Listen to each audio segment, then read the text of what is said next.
Hi, welcome to the Poultry Keepers Podcast. I'm Rip Stalvey, and together with Mandelyn Royal and John Gunnerman, we're your co-hosts for this show, and it's our mission to help you have a happy, healthy, and productive flock.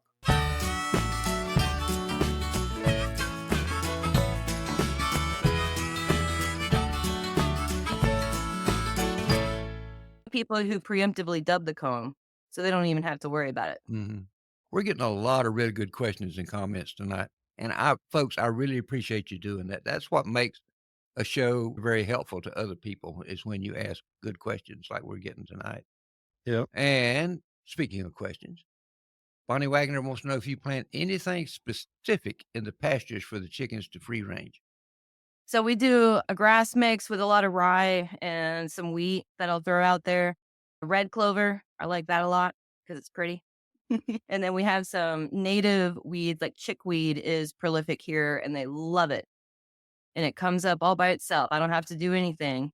Purple dead nettle is another one that they like a lot that grows on its own. I don't have to go seed that.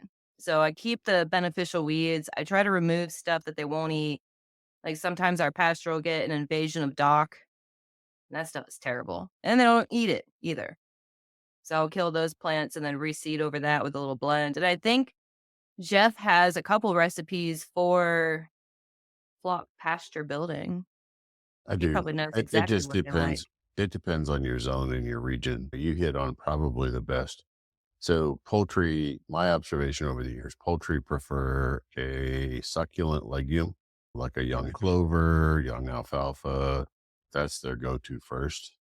If people are in a hurry, they can use this, what we call a cereal grain, like a wheat, barley, oats, something like that, which germinates really quickly. Right. And as long as they get them out there while it's young, but it's pretty much a one-time grazing. It's not going to come back. When chickens dig into something green that they like, nothing's going to come back because they eat it all the way to the ground and it disappears. Right. So you almost want to think about your chicken pastures as an annual crop and be willing to reseed it every year because they're just going to annihilate it. And what they don't eat, they're going to scratch up. They're going to scratch loose. And I prefer people considering an annual planting or 2 annual plantings a year for their poultry. And I think they get a lot further ahead that way. Hey, Jeff, I got a question for you. Okay. What about rotational grazing? It works for cows. It does. Works There's for no chickens too. It works really good for chickens as long as people don't leave them on the yard too long. Okay. Now, in a trapdoor setup, Mandy mentioned trapdoors. So right outside the doors, that first 2 to 3 feet is going to get so denuded with manure and traffic with their feet that nothing's going to grow there, right? You're going to have to do something in that region. But there's no reason why you can't rotationally graze chickens or any poultry for that matter. Key is you have to know when it's time to quit and move on. And if you look at it and say, oh, it's still green out there and you keep going, it won't come back. They're going to kill it. Yeah, if it goes shorter than an inch or so, and then the next bird behind them takes it down the rest of the way to the dirt. Yep. Excuse me, they're after that fresh greenery too. So when it starts to regrow, they're on it faster than what's already established. And it'll thin out pretty quickly. And it's something like it takes a minimum of 50 square foot per chicken to even have a hope of keeping grass around. Mm-hmm. And that's a lot of room. 50 square foot per bird is a lot of space. And in France, for the Bresse, they have government regulated minimums of 10 square meters per bird per pasture. And when people ask me, like Carey's question about rotationally grazing, I tell them they need 4 square feet per bird per day. So each day they need to have a fresh 4 square feet per bird. So a flock of 50 would need 200 square feet of new space every day. And there you would have an opportunity to come in, maybe put down some lime, reseed it, and you definitely can do it. But they like the legumes the best. Even peas, like immature field peas, yeah, they're going to tear that up. They're going to love it. They're not as crazy about grasses. They'll eat them. But if you ever turn a batch of chickens loose on something that's well mixed forage, you're going to watch. And their go-to is the alfalfas and the clovers first, or the legumes first, right? They'll eat the grass. It's not really what they want. It's Yeah, not they'll the save it plant. for later. Yeah. Yep. They're like kids. They want the candy. Yep. hmm I grow this trailing sedum, which is pretty much a succulent, and it's like chicken candy, and it grows over top of mulch and rock. And everywhere I have a bare spot in my landscape, I just stick some of that on the surface, and it takes over. And then when I go, oh, I have too much of that, I can grab it out by the handful, and it's like little chicken treats. Mm. So it's starting to act like a mulch, and I don't have to replace that mulch. And then whenever that greenery gets out of control, I just grab it by the handful and throw it to the birds. I And they didn't think know that's they candy. It's juicy, it's thick, it's Mhm. nice. I didn't know they like that. Mary needs to watch out for hers, I guess. I might have to get into it. It grows back quick enough. She'll never miss it. You'll Oh, be it's super fast. They cleared out like a 3x3 area when I wasn't looking. Just gone, decimated, but the Mhm. roots came back a couple weeks later after a rain. It's already coming right back. Ooh, here's a good question. Sarah Enoch wants to know, do you also cull the parents of the birds with yellow feet? Yes. But you have to confirm which specific ones Yeah. had Yeah. it. And so I just bought a pile of hatching baskets so I can pair hatch by the hen and keep the eggs separate for hatching, just to make sure that if I ever have that question, I know the answer. Because if you see it and you clanmated, you don't know who it was. So if I was going to do anything different now that I've been at it this long, I would have pair mated from the beginning, because it would have prevented a whole lot of questions that came up Well, later after you you, get 3, 4 generations in. You're like, wait, that's a little weird. Where'd that come from? Which bird threw that? If I who was is the pair guilty hatching, I party? would have known. We're getting some good questions here. Austin says that they're in Birmingham.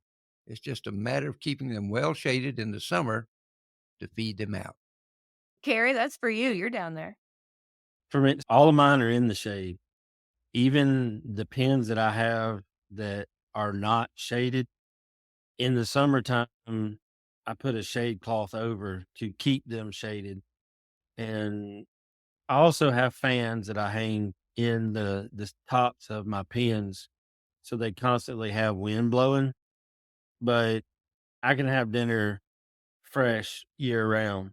They do, my birds do really well. The breast that I got from you, they stay cooler than some of my game birds because they have the bigger cones and wattles in the summertime.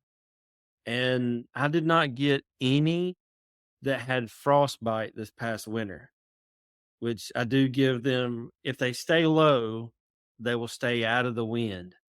Now, I've got some knuckleheads that they're getting on their roost no matter how cold it is, It's no always that matter one bird.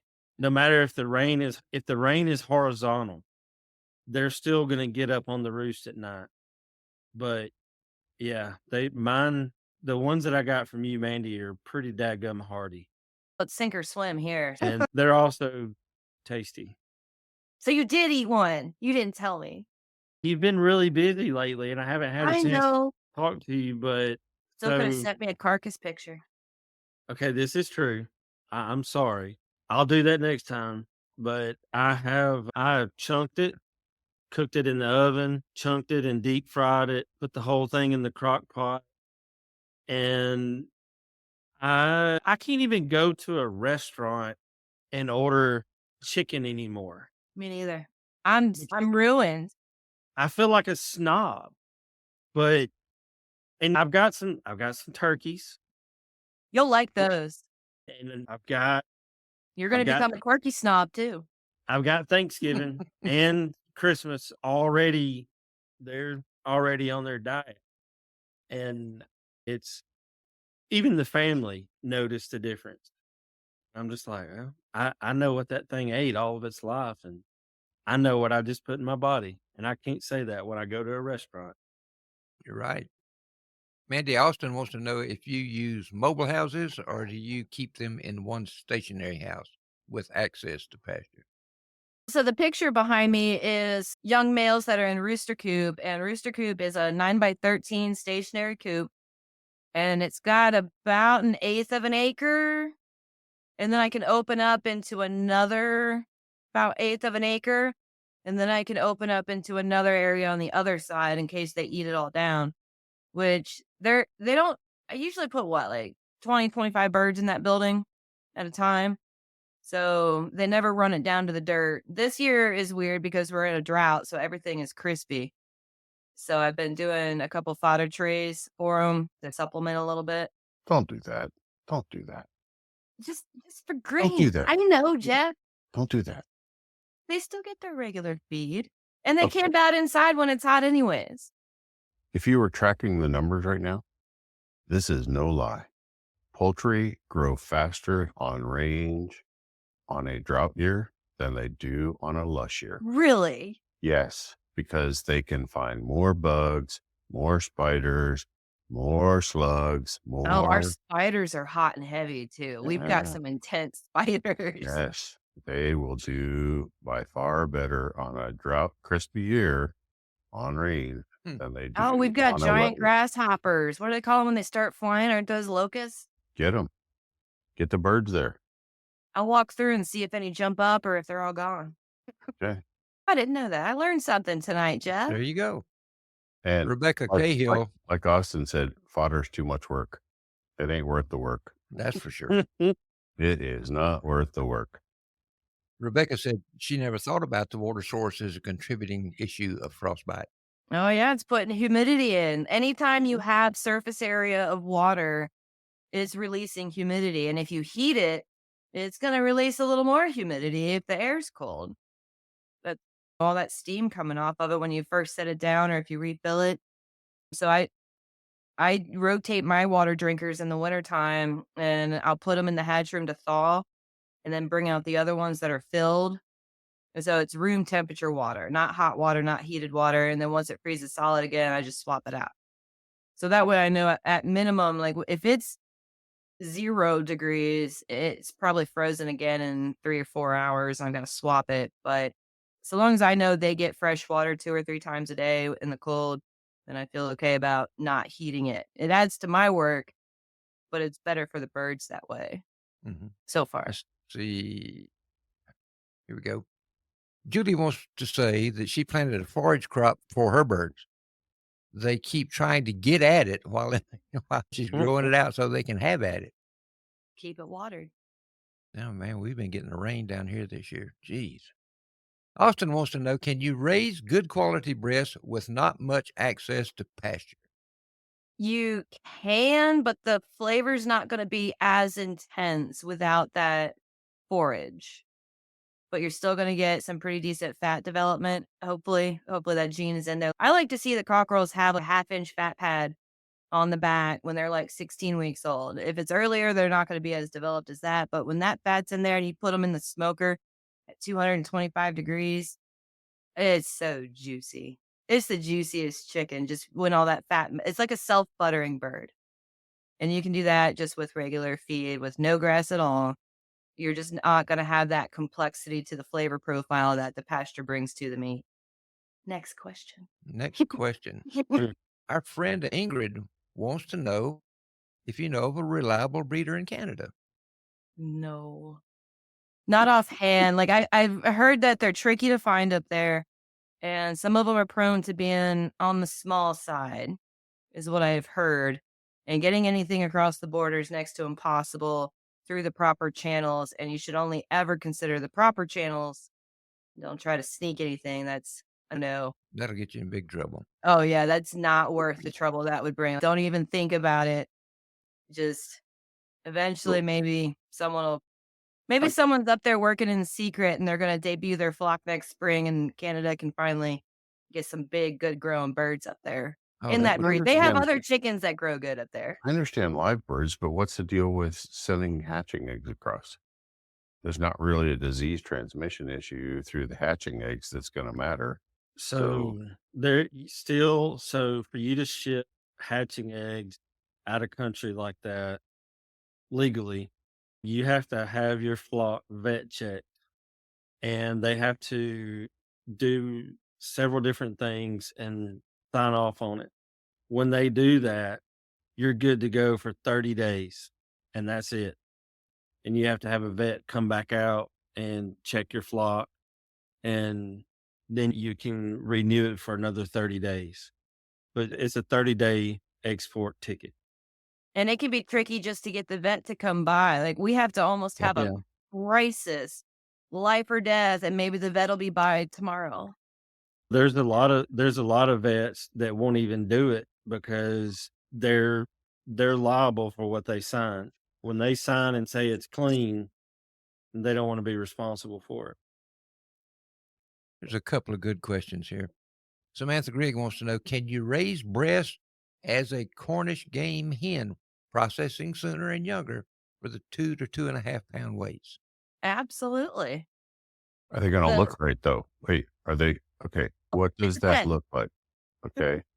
Like a Cornish hen, where you're talking about a Cornish cross harvested at 4 weeks or 3.5 weeks, it still looks somewhat plump.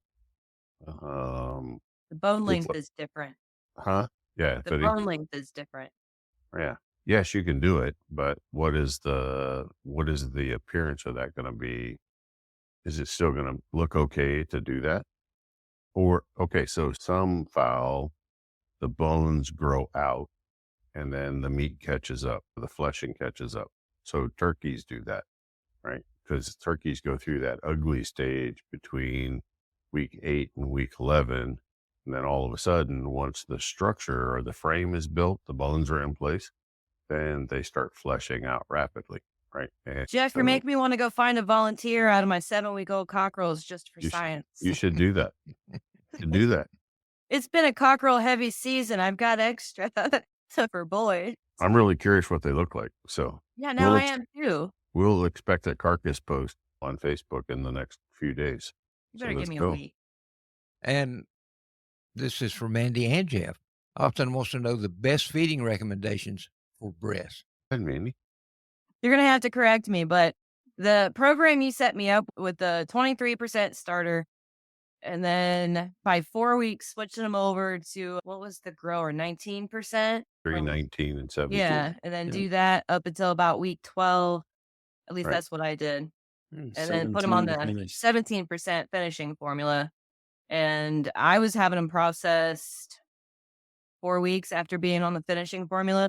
And I feel like maybe there could have been some more corn in it, a little more corn heavy or whatever puts more fat on. They were a little leaner on the finishing by keeping nutrition in it. Because with the finishing I was doing, it was essentially milk, corn, and wheat. Well, that was it for 2-3 weeks. But what you provided with that formula was full nutrition, but they just didn't put the fat on exactly the same. No. But the starter was fantastic. Those were chunky monkeys at 4 days old. Yeah. And we can change the finisher feed based on what you want. Out of the gate, formulating a finisher feed for people, that was a little bit more uniform for everybody. But yeah, it's 23, 19, and 17 was the protein profiles, but we jacked up the amino acids to get those growth rates in the early first 8 weeks that you were seeing. Because earlier you were talking about harvesting at like 15 or 16 weeks. And I thought it used to be 16 to 18 weeks. Now I'm at 14 to 16. Yeah. For a similar result. It's all in the feed. Yeah, that was definitely, because I didn't change my genetics in a year. Like that in the same flock. But just by changing the feed bumped me up like an average of 3 weeks, which was pretty cool. I just started saying that's very cool. Hey, we've got some photos that Mandy sent us, and we've been getting so many questions. This is great, man. Love it. Let's pull these up. So that's a historical image of the white and the black. And I wish the U.S. block had that. If you look at those birds right there, they are the exact same shape, just different colors. But the black Bresse and blue Bresse, the colored ones that are in the U.S., tend to be smaller than the white Bresse. And that's just a difference of lineage. And that difference can be anywhere from a pound difference all the way towards 2.5, 3 pound different. weights, they're not identical between the colors. So that's a big thing that'll have to be worked on over time, is getting the different colors to be more similar to each other in their structure and shape to meet standard universally, no matter what color it is. That'll be tricky. That's going to take a while. That's the gray. From my understanding, that's the oldest. And I'm talking like 500 years these birds were going on in France. That's the first mention of them, is 500 years ago. And they've been through a lot since then. And I love this color pattern. It reminds me very much of silver penciled hamburgs. It's a mouthful. But now that color did sneak through in some genetics in the U.S. flock, because as the longer you line breed and tighten in your genetics, new stuff will come up. And one of the new things that came up was this color pattern from one of the first import lines. And it started with one bird and then a couple more birds. And so the two people were first trying to figure out what it was and what it meant. And then they were speaking to some breeders in France, and they were like, oh, they carry the gray pattern in there. You should keep breeding that, see what happens. So that's what they're doing. It's going to be a while before they have the pattern. But the fact that it was in there already and it didn't have to get imported, that's pretty cool. And now I want to play with those. But maybe any later. pattern bird is a challenge to breed. Oh, yeah. Sure. Tricky. The picture on the left side, that was in England in 1913 at a show there. And then that's just one of my grow outs. I think she's from last year. And I wanted to put them side by side to see what was different and what was similar in that amount of time of birds that are the same breed. I thought that was a neat comparison of the tail angles are different. The slope is like there's a lot different there, but there's still some similarities too. Yes. I think if your bird didn't have quite the feather length that she does, she would look much more like that bird on the left. Yeah, I could see that. And you were the one teaching me about fluff and feather makeup and explaining more of those finer points that I never had a reason to think about before. It sure changes her look. It really does. Yeah. And that's an example of the French standard. You cleaned that up real good. I feel like I can read that now. It was a little bit of a challenge to read it, wasn't it? It's old. So am I. So it's describing essentially what a dual purpose is, like a dual purpose bird for the body and the breast and those descriptive words in there. You'll see some of that same wordplay in other breeds with their standard of it, that dual purpose category. There's just a certain structure that really brings that out better. So long as you're going for that overall balance. This French standard is very close to the one y'all have here in America. Yeah, the only thing we really changed was add an extra pound because a lot of the U.S. birds are that size. Mm-hmm. So it's not something we're breeding towards. It's something we're working with, and it was already here. They were coming up heavier than standard. So the general consensus was, all right, let's add another pound onto the standard. They're American breasts. It's bigger here. There you go. Yeah. It seemed to be making the most sense. Now, this is an example of two different genetic pools. And mine is the one on the left and the other one on the right's from elsewhere. But you can see there's differences in the skin texture and the plumpness is similar. But the age, I thought it was neat because these were fed out on the identical feed, identical housing. They were raised together, just a 2-week stagger in age. But it was just neat to see the differences. But I think I got the scald water a little too warm on mine. I think it started cooking a little too soon. And it changed the color of the skin because you have to watch your scald water. 155 is too much. And I try to aim for 150 degrees to 155 degrees for scalding. Much warmer. And you run the risk of changing the texture of the skin by 2. Why not 145 like all other? I was always told 150. Yeah, ducks and waterfowl are 150 to 155. Now, if you catch them at the right time on feather cycle, you should be able to do them between 145 and 150. I do have to wrestle with pin feathers sometimes on those earlier ages. Right in before the you- middle of growing feathers. Yeah. So before you actually even think about processing them, you should pull back the feathers and look at the pin feather development. And you're going to find a specific week time frame when everything will pluck clean. And you need to write that down and share it with the rest of the world. This is the nature of heritage poultry. Okay. And whether it's ducks, geese, heritage fowl, they will hit a specific window where there's no pin feathers cycling. So it'll reduce your hand plucking. Oh, that'd be nice. Yeah. Thanks for that tip. I'll try that on this next batch I have going. See, there's you another little experiment. Yeah, another little nugget.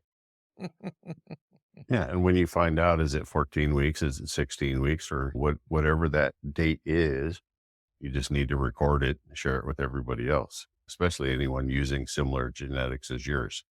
But Yeah, that's true. pretty much the breast should be uniform enough to say, okay, if you do them at 15 weeks, there's no pin feather plucking, right? It should be really close.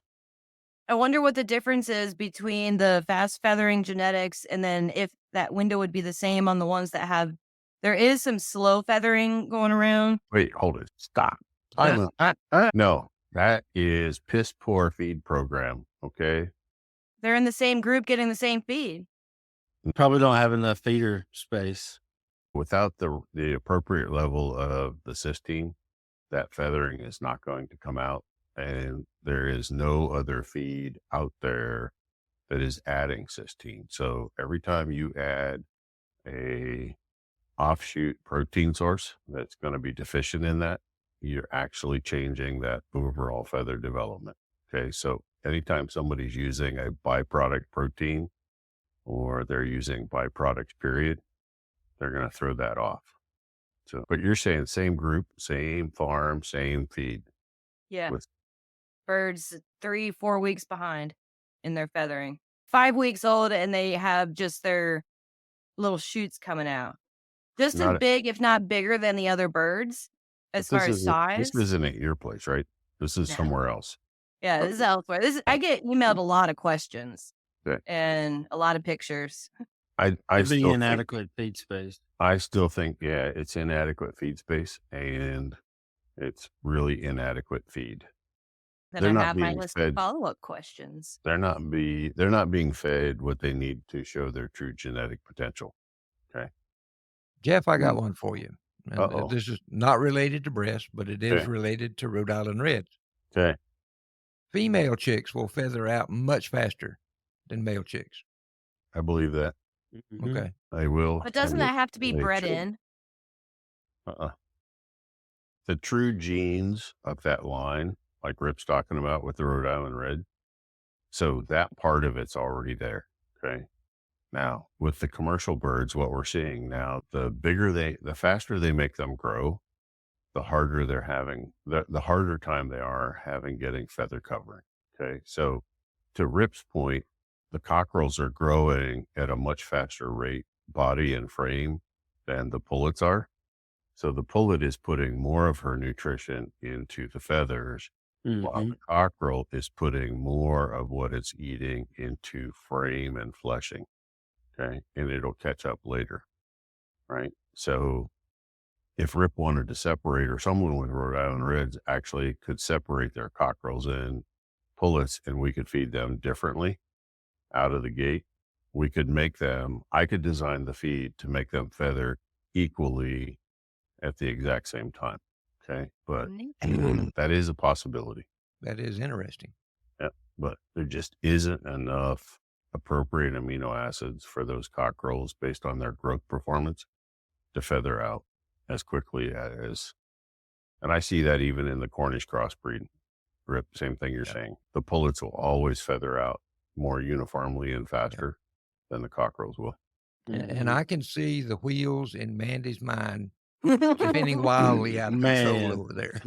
She doesn't believe me. She's only going to do the field trial to see if I'm wrong. She's going to try to prove you wrong. Yeah, she's going to try and prove me wrong. I Like got she did on a group, and then I'm going through countless conversations I've had with other people and a little list of other theories.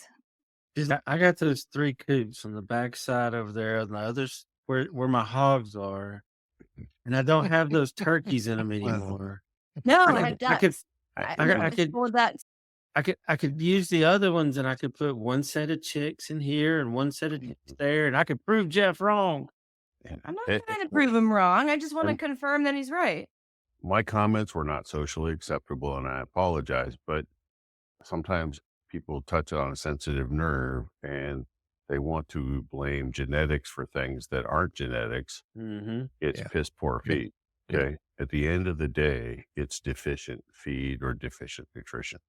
There's lots of stuff that's genetic out there. And then I hear people say, oh, like with Cornish cross, that's a genetic problem. No, that's a feed problem. And then they want to blame something else on feed. And I'm like, no, that's a genetic problem. So people really don't have a clue what is genetic and what is nutritional. And I run into it just about every day, right? People Well, more claim, often than not, it's an entire process of elimination to Yep. get to the bottom of some stuff. Like I've been Yeah. through that process repeatedly of, is it this? Okay, let's run down through that checklist again.